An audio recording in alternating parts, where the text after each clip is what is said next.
requirements increase tremendously. From, you can start off by just having OT people like automation engineer. I used to be an automation engineer a long time ago.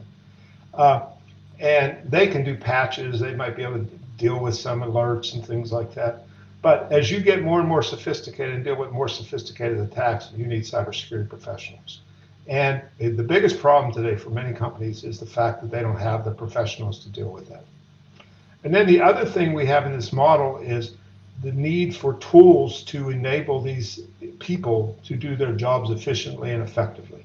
And we call them cybersecurity management solutions, and they're all the tools and techniques and little doodads they need to be able to manage security and deal with it. And it's broken into two parts: vulnerability management and threat management. And then the final comment is just that the blue stuff here, I'm sorry, I keep saying here, and I'm using my cursor to highlight stuff which you can't see, but anyhow, the blue is really around passive, we call it passive defenses. And those are things like endpoint protection. They're solutions that stop attacks and stuff on their own. And then there's the threat management, which is the active defenses, when you actually have to get in and stop an attack or deal with an attack. I'm not talking about counter attacks, but I am talking about stopping things and dealing with them. So yesterday and even today, yesterday I think people felt that just doing the passive defenses was enough. And I would say most companies today are still at that kind of stage. But it's clear, I think, today that what you really need is all of those steps. And particularly, you almost need the stuff in the orange more than you need the stuff in the blue today. You need to be able to deal with those sophisticated attacks. So that's where the world is, cybersecurity, and why it's important and why it's critical today. Now let me talk about the information. Now, one thing I want to emphasize here is in our model, and we've used this model for many years, we talk about asset information indirectly, or in a few places we have talk about asset inventory, we talk about asset information management, but it's almost like it's an isolated topic. Like once you do it, then you have to just manage it a little bit. But the real fact is that this asset information is critical for every step in that model. And what I want to do now is just kind of go through and make that point, highlight why it's important. So if you start here with the asset inventory itself, I mean, obviously it's important there because if you're doing identifying things, you need to get asset inventories. But the point I want to make about this is this information you get here, a lot of people have thought and think, oh, it's just a matter of identifying all the assets I have and collecting some basic information about it. But the real fact is that what you collect here is used to make the foundation for everything else you do. So if you don't know exactly what the assets you have, what solutions you have in those assets, those endpoints, you really can't defend them properly. If you don't know how they talk to other assets, you can't necessarily develop good network strategies and segmentation and things like that.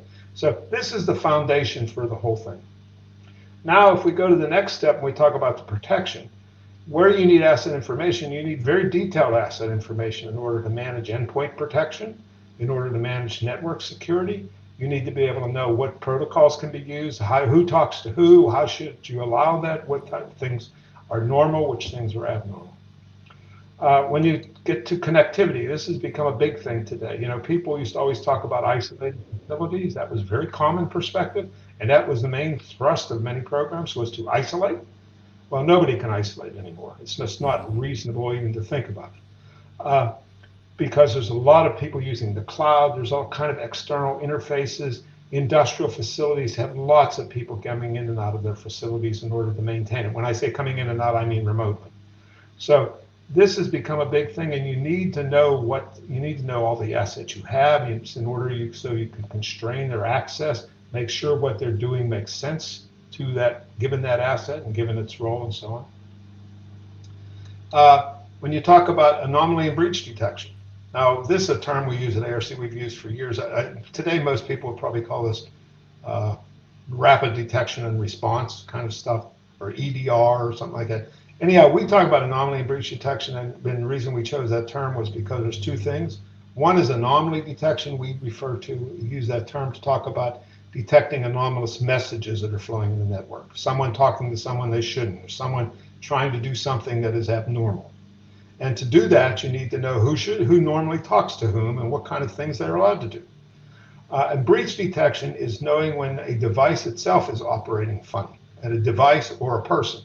Again, you need to know information in detail to know what makes sense in that device, as well as, and to have things in there to detect that, as well as what a person should be able to do with that device. So detailed information is critically important here. And then the last thing about this is, if you don't have detailed information about this, one thing, a lot of people are at this stage today, they put in this kind of technology. A lot of people put in things to detect passive monitoring of networks and stuff, and they're overwhelmed with alerts. And in order to deal with those alerts, you need to have context. Defenders need to know what it came from, why it came from it, and stuff like that. And that is very detailed information you need to have for that.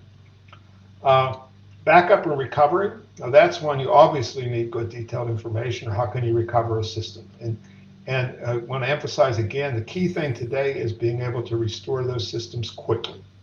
And it doesn't help you if you don't have the information. You pull down your backups, you restart it, and then you find out, oh, I forgot the patch that Joe put in, or I forgot this, or I forgot that. And then you spend days trying to figure out how to actually get it back to where you want it to be. So it's critically important to have good information there, and it has to. And the best way is to have multiple versions that are time-stamped so someone can back it up to the right place.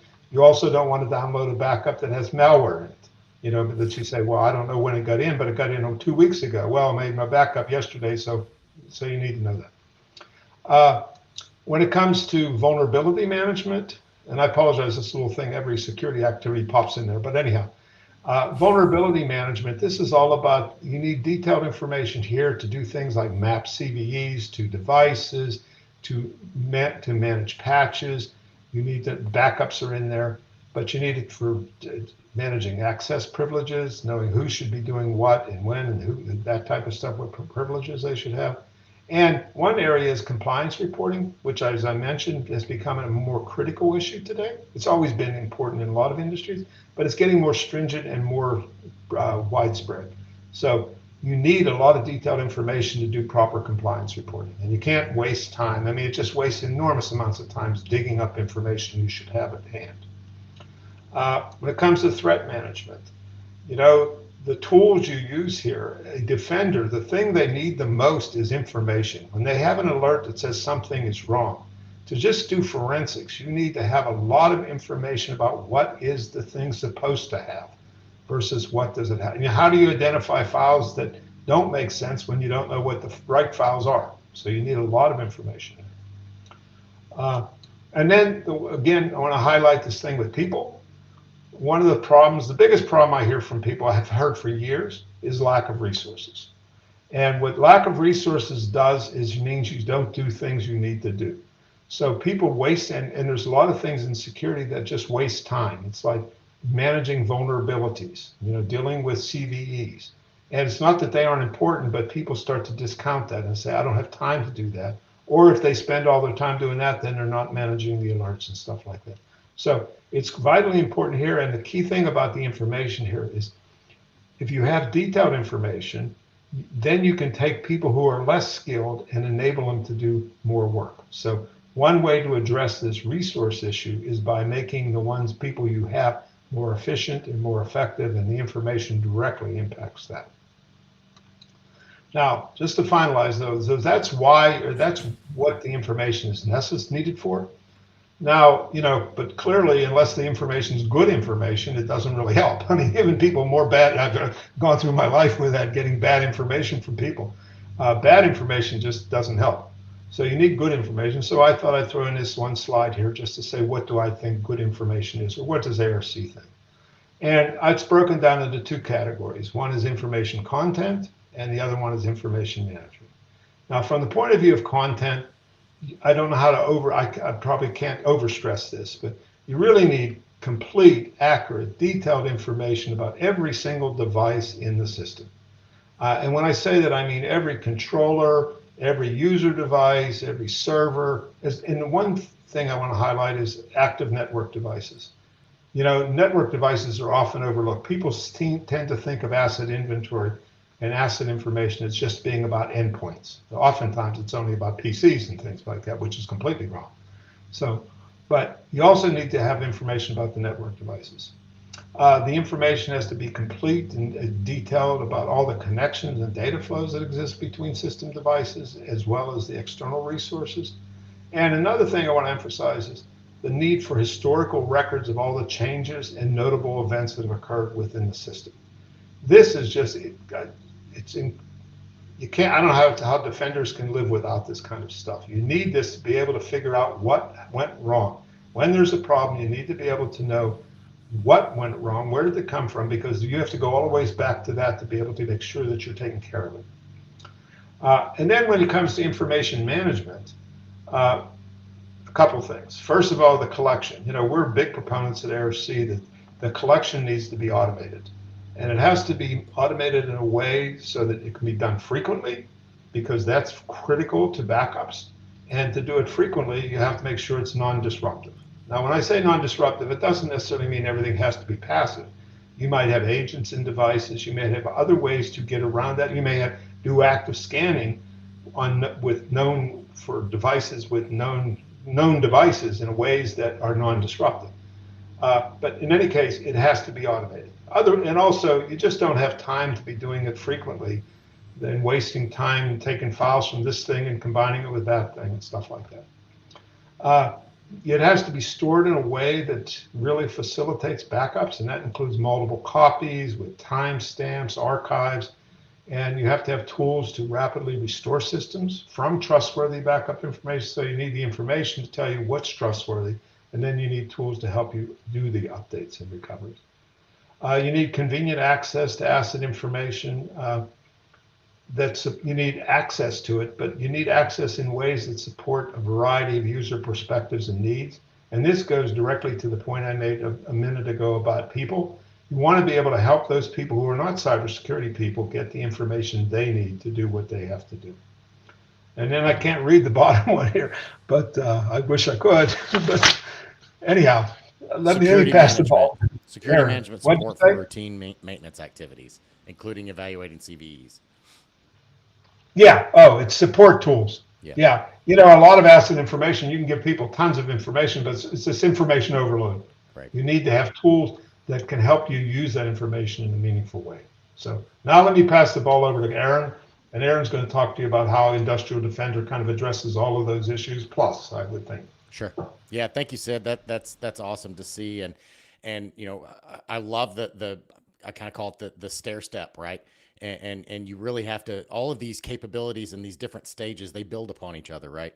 So getting to where we need to be in these advanced use cases and the advanced tools and the advanced capabilities and respond and recover, it's hard to do that without the lower level, less cool, I guess, things like asset management and asset inventory, right? It's a really basic thing, but it's really required to be able to do those advanced use cases that we all need to get to. And it really comes down to the asset data. We really see that as, we call it the bedrock of OT cybersecurity and compliance. Having that deeper level configuration data, the historical context with what Sid just talked about. Like, I don't just need to know what it is today. I need to know what it was 3 weeks ago, because if some event happens between now and then, I need to know when was the last good time that it was good. What was the settings then? So I can get back to a known good state and be able to recover back to where I need to be able to detect changes and all of that ongoing regulations come out in all these different industries. Power generation's been used to it with NERC SIP, but there's TSA and there's all these regulations that are coming out for all these different verticals, and rightfully so, because we're seeing all these attacks happening, and OT it's in the news every day. Some of the common blind spots that we see in getting asset details in these OT spaces, going to that level, like Sid said, right? It's not just hey, I've got this device. It's a PLC. I need to understand more information about it. What's its software version? What vulnerabilities and patches does it have? What, does it have firewall rules? What on a PLC, like key position locate, all of these things matter. Sid talked about, remote access. So if my PLC is not in, it's not in run mode and it's in admin mode, then somebody can remotely configure it and make changes to it. Those are all things that matter to the operation of your environment. And as we know in OT, availability is the most important. So all these details go to understanding what what attacks are coming or what vulnerabilities are there, and how I need to respond as an asset owner if a certain situation comes up. More situational awareness is critical. The more knowledge that we have, the better we're able to start compounding all those capabilities on top of each other. That's one of the reasons why, and the why and the how of how you do that. In OT, I think if you've been in OT very long, you know that there's a lot of devices that you just can't scan. You can't get across on the network, and they don't have an IP address necessarily. But that doesn't mean they don't matter. Maybe there's devices that are disconnected, they're air gapped, they're sitting behind in a control area, whatever those, or they're really old and you're scared, not comfortable. Scared may be a strong word, not comfortable at using active scanning tools, but you still need to understand those devices. And to Sid's point, it's not just the endpoints, it's all the network devices in between, it's the firewalls, it's everything that sets up and is used in that OT space. So if you look here, we see a whole bunch of examples of how we're able to get data in. You need all these different ways to be able to get a more complete picture of your OT environment. If you just depend on passive or just active or, just one of these things, you'll get a percentage of them. But to really be able to get your complete understanding of what is in your OT environment, you need to have multiple ways to get data. Some of that is going to be manual. Some of that is going to be passive and native polling and agentless and agents and database inquiries. There's a lot of different ways. And the reason that all these ways exist is because OT is not as simple sometimes as IT, where I can just force my will upon the environment and upgrade or patch. It's not always that easy. That's the reason we have so many choices. The other thing I really want to hit on there, Sid, is the automation piece. A lot of OT we've done manually. You get a vulnerability on Monday, and the boss comes up and says, how many of these do we have? Where do we have this vulnerability? And what happens? I have to send people in the field with a clipboard, and they're walking to every location, and they're trying to write down serial numbers. And, it takes weeks, sometimes even months, to figure out where I have this vulnerability, and I haven't even started doing anything about it, right? So I'm spending all that time and man hours just troubleshooting. And the other side of that coin is, okay, so I did this asset inventory and it was manual. Well, it's almost obsolete the moment I leave the facility, because somebody walks in behind me and they update it or they replace something, they add a new device. So it's constantly out of date. By adding automation, you're able to stay on top of it. Is it 100%? Is it perfect? Nothing is. But it's way better to have automated and directly go out and get these devices. So when somebody's making a change, these configurations, when they're updating firmware, when they're doing these things, you're able to see those things automatically. So when that vulnerability comes out on Monday, you can run a report and see, where do I have these vulnerabilities, and be able to take action within hours instead of weeks, right?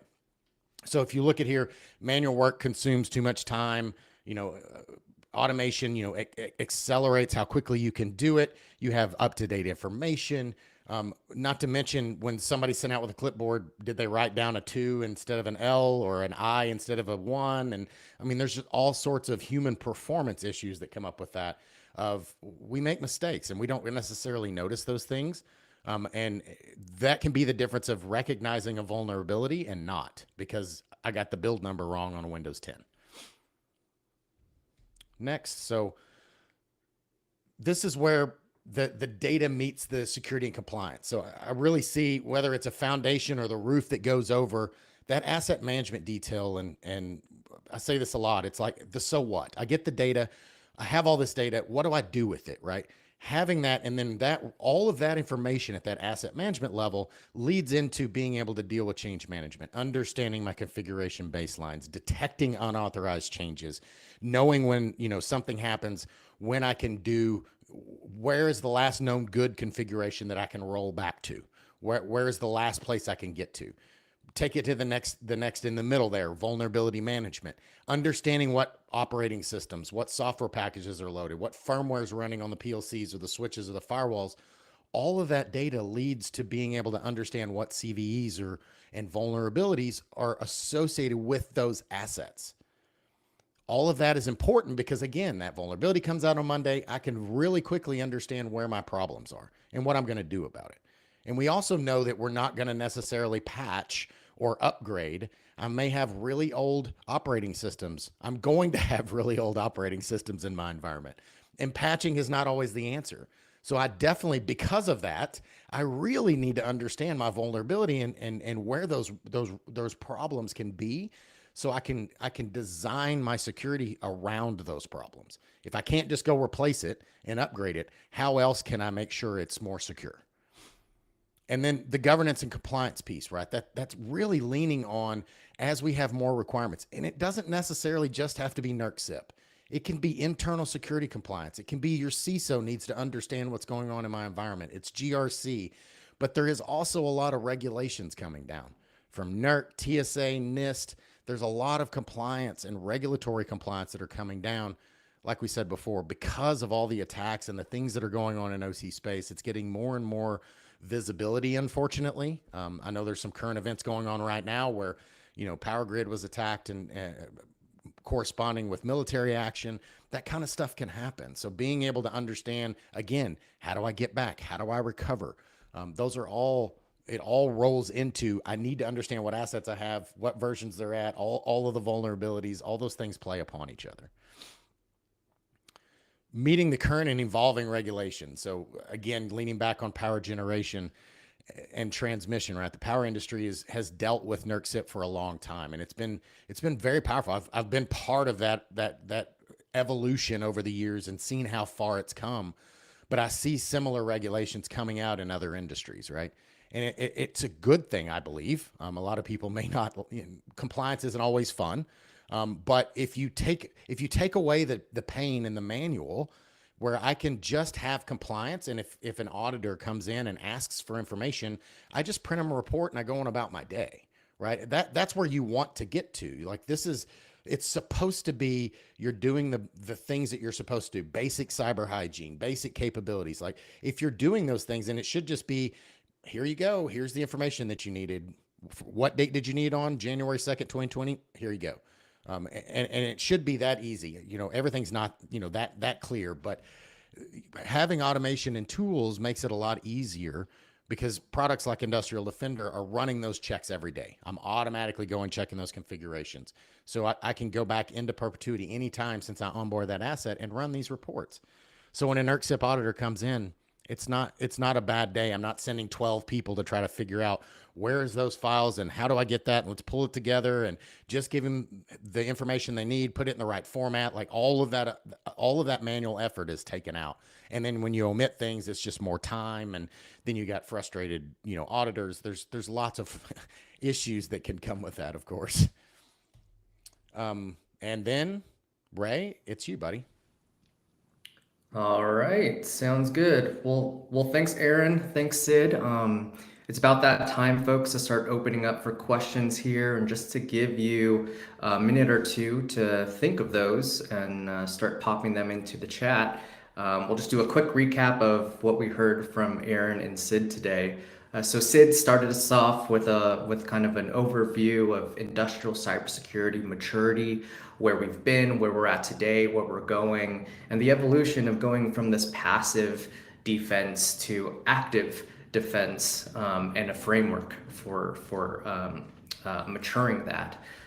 He also talked about the importance of having complete, detailed information, and why that's useful and critical for every security activity across the chain. Then Aaron took us a little bit deeper on how you get those deeper configuration details, and how to incorporate an integrated approach, so you have all the information that you need, and how to action those into security and compliance. And then also touching on the importance of automation, and using that to keep up with the threats and with rising compliance requirements efficiently, and without a ton of manual effort, right? So it appears that we've given everyone a moment to start popping some questions in. I should also mention, this is our first time using this platform, but apparently there's a little button on the bottom there for you that gives you a request to call in. So if you want to pop on audio or video and ask your question live, I invite you to do so. But we've got a couple questions now. Let's get into it, shall we? Um, One here, since you just kind of touched on this, Aaron, is one saying that I've had challenges convincing my organization to move forward in the automation journey. It's a lot of upfront work. It's a lot of people that they need to convince, and there's some skepticism around automation actually working, the way that we're saying it should. So how have you seen, either of you, organizations kind of struggle with that challenge and overcome that hump to get to a place of efficient and accurate automation of data collection? Yeah, so for me, it's not an easy button, right? It's there's a reason why it kind of gets pushed off because there is work that has to go into it. But it's the same as I'm doing a lot of difficult things, right? You have to put in the work up front. It's no harder than manually going out and walking down these systems after I've had a vulnerability. It's no harder than being in the middle of an incident and not knowing what the last good configuration is. So it's like choose your hard. So it's really around being able to characterize and justify the amount of savings and automation and time that I do by doing this work, because there is definitely work. It's not a none for none, right? I'm going to have to do the work, but once I do it, then I'm done. Whereas if I don't, then I'm going to have to do it anytime there's an incident. I'm going to have to continue to go walk down these sites. I'm going to have to continue to manually update these events, and I'm never going to catch up. I'm never going to regain that efficient or that effort. It's always going to be a man-hour, one-to-one, time-based incident or exercise. Whereas when I automate it, yes, there is upfront work, but once I do it, I'm done. I've got that done every time because it's doing it automatically every day. Yeah. Sid, anything to add there? Sid, hold on. Let me You're get on you mute, I off think. of mute. Right? Oh, there you All go. right. There you go. There you go. I guess you muted me. I didn't. Whatever. But I'm sorry. Let me get to my thoughts together for a second. Yeah, I agree with everything Aaron just said. And the one thing I have seen a lot, and I mentioned the thing about people and the problem with lack of resources. I've been a big proponent, and I think a lot of companies that I deal with, I'm not going to say they listen to me, but I see the trend happening, that they're realizing that, yeah, necessarily the ideal thing is they want to hire people, but if you can't hire people, well, let's make the people you have as efficient as possible. And the Right. way you do that is you get rid of tasks, meaningless tasks, and wasting time. And Right. it's worth the upfront investment in order to automate, because otherwise you just aren't going to have the people to deal with the real critical issues. I mean, you have people just wasting time doing stuff when they should have been looking maybe more at alerts and stuff like that. One thing I always see happening that's really dangerous is, and it's like in any kind of thing, we see the same thing in operations. There was a lot of work done over the years with alert management, because when you overload people with things, which is what security people certainly are, you start this, you just put things on the back shelf. Well, sometimes, and one of the ones I think they do a lot these days is the alerts, because it takes time to investigate alerts and stuff like that. So they discount those kinds of things. Well, if they had more time, they would do those things. But it's all because they don't have the time. Right. They say, I have to deal with these things. And as you mentioned a minute ago, when it comes to compliance, I mean, if somebody comes in, a NERC regulator comes in and says, I need these reports, that becomes a top priority thing you have to do. And if it takes you time to do it, you just took away time you could have had to deal with alerts. And then later you find out, well, I got malware and it's been in there for 6 weeks or something like that. I mean, I'm exaggerating, I think. But yeah, so Sure. automation is very important. And the good news, I would say, though, is I think people are recognizing that now. For Yeah. me, it's not just for the sake of automation. I don't know that they necessarily think about all the upfront work that might be necessary to do it, but it's a well-spent time. I mean, I think you're going to spend it once and get it done and have stuff so you can take care of it. So I Yeah. see that The analogy. the analogy I always like to give is, you can drive your car without ever changing your oil, right? And you're saving time because you're not spending money changing your oil. You're not having to go to the oil change, all that kind of stuff. But eventually it's going to catch up with you. That's And then right. it's going to be really expensive. That's right. I agree.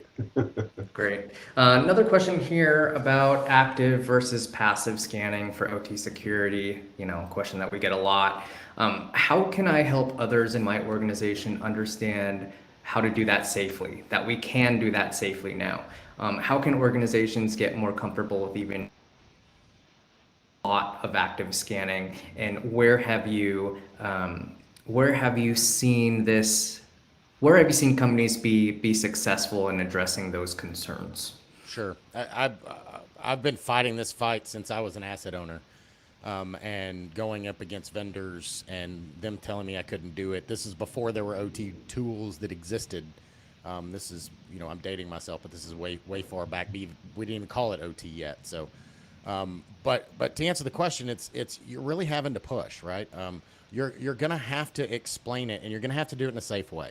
I've seen a lot of different methods, whether that's setting up a device and doing it in a test environment and proving that it's safe, going to the vendor and working with them, the main vendors, the Emersons and the Foxboroughs and the Rockwells and those kind of folks, and how, instead of them saying no, how can we do it that they're okay with, right?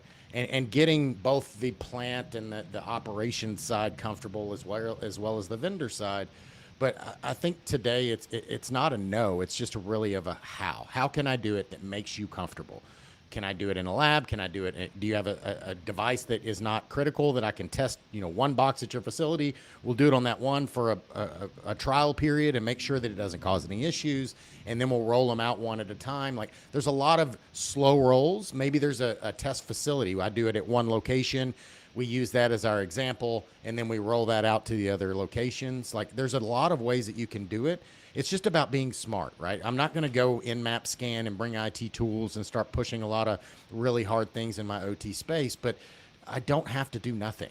And passive, not that passive is nothing, it's a great thing to have. It's just not enough to get us where we need to go. Like, as we're climbing that complexity and capability ladder, passive being down in the bottom left, I'm going to have to do more and more things to be able to get to that level of abilities that were really that Sid had on his drawing, right? You got to do more than just passive. I need passive. I need active. I need to be able to bring in these more enhanced capabilities that we've been doing in IT for 20 years that we're still lagging behind in OT. Part of that's just because of people's comfort level and unknowing. And not also going back to the people problem of not having the right people at the table that understand how to do it in a safe way so that you don't cause issues. How about you, Sid? Yeah, I mean, what I've seen, because I've been in this a long time as well. For a long time, it was absolute taboo. You didn't do anything active. It was kind of almost a key topic. Everybody would make a big point about it. It was almost something they would use to distinguish OT from IT.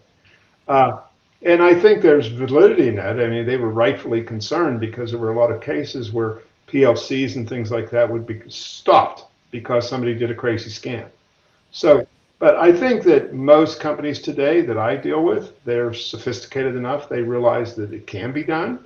But what they expect is I use the term more controlled scanning, because they want to say, I think most people will accept that once they hear, particularly from the manufacturer, it's safe to scan this device, to send messages, because every device gets messages sent to it. All of them have some kind of a workstation, where they're developing the software, then they download it. So it's clear they can accept those commands. But it's just a question of saying, make sure you know which the devices that you're dealing with, and make sure you only use the controls. And what I see a lot of companies doing is they're doing, maybe they'll first use the passive to identify all the devices. And then once they know, they say, okay, this is a Rockwell PLC. I know that I can now send messages to that PLC in a safe way. And they kind of go along with it. And just one comment, that you made, and absolutely nobody will just let somebody come in and bring an IT scanner in that just, does blind blasts of messages across the network. So everybody knows that's not right. That's back to the old problem. But they do respect the fact. So I think it's getting accepted today. and anybody who's listening that's not doing it, I think you should pay attention and consider it, because most people I know, and most of our clients are very big companies, with very smart, skilled people that are doing it. So I think it's something you should consider. And on that said, I think that's part of the reason why it's been so taboo for so long, because there weren't OT tools. We didn't know how to do these things. And so many organizations brought in IT products in these OT spaces, and were just, machine gunning around, scanning all these environments, and things were falling over. And as soon as those things happened, the stories got blown up. Things happened, of course, in multiple places, and then it became no, you can't do active because it causes problems. Not that you've even, anytime I have those conversations with people, I always ask, have you actually seen that be a problem? And most people say no. Like, they've heard a story, somebody talked about it, their vendor told them you can't do that, but they haven't actually seen it themselves, right? And again, I'm not saying that you bring in IT tools. I'm right there with you, Sid. Like, you can't just go haphazardly start scanning things, because you can cause problems in OT. But that being said, I think most of it is fear because of all the bad ways that we did it in the very beginning. And now the way that we're doing it, like the way the Industrial Defender does it, is just like you said, like we do the passive side. Oh, that's a Rockwell. I know how to talk to a Rockwell. This is the connection profile I do to talk to a Rockwell. I talk to that differently than I do a Cisco switch. I don't just go start throwing things against the wall, hoping something sticks. The other thing I would add to that too, though, is, there's always been this divide between the IT people and the OT. The people, I'm an old engineer, and Sure. They just didn't trust the IT people. The IT, because it never, I don't think, was always fair, but maybe it was just stories there too. But I mean, I've had personal experiences where the IT guy comes in and says, "Oh, well, you don't know what you're doing. I know what I'm doing. Don't worry," and then they crash something. And they crash it. But yeah, so they do a very good job of proving the point. But I think that, IT and OT's merged so much anymore that I think the trust has grown up between the OT and the IT people. And the IT people have learned more to listen and stop and say, yes, there are differences, but they're smart people and they've learned to deal with it. And so it's much more accepted today. So I agree. Great points. All right, I've got 2, maybe 3 questions in the chat, but hey, if you're on and you want to come on and ask your question live, would love to try out that call-in feature. But in the meantime, when I think about asset information configuration assessment, vulnerability assessment, I usually think about that as supporting hardening and prevention. Can you talk more about the role asset information, asset data plays in the recovery aspect? Sid, I'll let you kick this one first if you want. I can if you like, but I mean, to me, the asset information is the key to the recovery. I don't know how you recover without having the information. And the one thing I see a lot and hear a lot about, I mean, I don't work for, in a plant, not anymore. But, it's just the fact that they bring in a backup, they try to upload it, and then they find out they don't have all the information they need. One thing is the out of date. I make the point it's got to be accurate and complete, then timely, So one thing is the out of date. So they restore it to something and you end up restoring it and things just aren't working right. And then you say, oh, you forgot the one that Joe put in. Yeah, we had to patch this. We put in a jumper around this. We did this. We did that. So all that information is vitally important. And the key point, I think, is the downtime. I spent years in plants, and I come from the steel industry, but I spent years in plants with plant managers hanging over my shoulder saying, is it ready yet? Do you have it solved yet? So anybody who's ever done that knows that pressure. Yep. And and every minute does count, and for these facilities. So it's vitally important to have the really detailed information. And it's the detail and what's important vary from plant to plant, I'm sure. But whatever's detailed for you, you just can't have enough. I mean, everything. I mean, that's the only way to say it. I think is it's vitally important for recovery. And the key thing is time, and time is the issue these days. I mean, when we talk about the risks in OT systems or industrial systems, there's other safety issues. There's issues with the equipment being damaged. But the big concern in the end for most companies is operations and getting operations back up again. Yep. And I think it's the one, I mentioned Colonial Pipeline before. I mean, it's important to us as the public too. I mean, that these plants get back up again. You don't want to lose, when you lose your power, you don't sit at home. I mean, most people sit at home saying, is it up yet? Is it up yet? So it's vitally important to all of us, and the information, the details directly related to the time it takes to recover things. So Yeah. Yeah. Again, same thing. You're in a power plant, and the plant trips. All the plant managers doing is coming. When is it going to be fixed? When is it going to be back up? And they're standing over your shoulder, trying to make you type faster, to get it back up and running. And anything that you can do, don't stump your toe, because you've got 50 people watching you. And the oh longer my. it goes, the more people come and start watching. Oh, then you start getting kind of calls, and which Yeah. just wastes more time. I mean, it Exactly. goes on. Leave me alone. Anybody who's done that and understands that. But yeah, so the other thing I like to say with this is, it's a saying that I've been saying for a long time, and I didn't coin it, so I can't claim credit. But it's hard to detect bad if you don't know what good looks like. You have to be able to see good before you can look for bad. I have to know Yeah. what it's supposed to look like before I can start looking for things that it's not doing. The Sun Tzu Art of War, OT doesn't change very often. So because I'm not patching, because I'm not updating, all those kind of things that unlike in my IT world, I can't do those things. But because of those things, because it doesn't change very often, I should know things don't change. So when a change happens, it's a flag. I should be able to see that it changed. Like if you track every change in an IT world, there's changes all the time. People are installing things on their laptops. They're connecting to different websites. They're going different places. There's just a lot of change in an OT world. There shouldn't be that much change in a normal disconnected OT environment. It just is not. You're not updating things that often. So I should be able to track down and be really clear on what good looks like, so that I can detect when bad things happen. Agreed. Great. Agreed. All right, second to last question here. Collecting asset information to the extent that both of you are suggesting, where are different types of companies, different types of industries at in terms of getting to that level? Some are pushed by regulation, and some are not. What's kind of the status of I guess it's where are different players across the landscape, Sid? Where are they falling in terms of your maturity model? I think most companies today, again, we deal with a lot of large companies, so I would say they're probably more sophisticated than, on this more sophisticated side. But most of them, they appreciate now that they need good asset information. I don't know that they necessarily think of the detail that they need. They still might think that, oh, what I need is to know all the assets that I have, and I need to know what the software is, and maybe revisions. But they miss probably a lot of the other little things that we've been talking about, information like changes that might have been made or stuff like that. But most of them, I think, appreciate that. I think that things that are driving that is, I think we've seen, because the CISOs have gotten more involved in OT cybersecurity, there's more focus on vulnerability management. And then, that leads to saying, to manage vulnerabilities, I need to know better information about what software modules are there and stuff like that. So we have that occurring a lot. I see that happening, and most companies, they're responding to it. I don't know the status of that, but most of them, they're trying to deal with that, particularly with the CISO input. The other thing I'd say is context has become a big issue.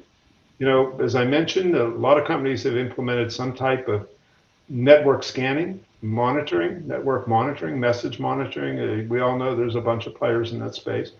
And they've all implemented that, and then they get overwhelmed with alerts, and they say context, context, context. I hear that every day, where somebody says, "Oh, I wish I had more context and could filter these messages and make sense out of them because I can't keep up with them." What they tend to do is they start to turn off alerts. This is a classic thing. It happens in automation systems as well, not cybersecurity wise. Just there's that valve keeps giving me this message, so turn it off, and then it turns out it is a serious message.